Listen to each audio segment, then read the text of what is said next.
नमस्कार मंडळी, कसे आहेत सगळे? मस्त मजेत ना? आम्ही पण मस्त मजेत. तर आम्ही कांदा काटतोय.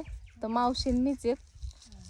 तर ह्या मावशी, कुठलं गाव आहे तुमचं? उस्मानाबाद. उस्मानाबाद आहे. माकडाचं उपळ. माकडाचं उपळं. पहिल्यांदाच नाव ऐकते.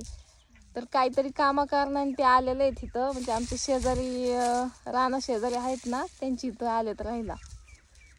तर त्यांच्या कामाकारणाने आलेत, तर झाली ओळख आमची. आणि म्हणजे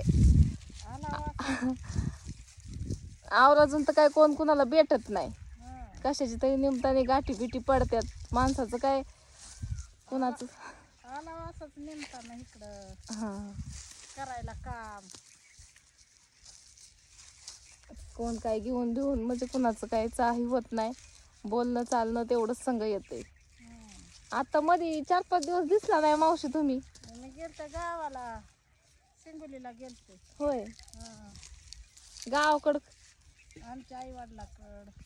बघा, आपण स्वतःला म्हणजे लय नशिबवान समजतो. खरे नशिबवान तर हे आहेत, म्हणजे अजून त्यांचे आई वडील आहेत. आई वडिलाकडं, भाऊबंदाकडं, बहिणीकडं गेलते. म्हणजे सगळे आहेत म्हणायचं. बा किती नशिबवान आहेत का नाही. एवढं वय झालंय तरी अजून त्यांचे आई वडील आहेत, म्हणजे छान वाटलं ऐकून. आजकाल म्हणजे लवकरच आमच्यासारख्यांना आई वडील जातात सोडून, निम्म्या वयातच. आई वडील आहेत ना?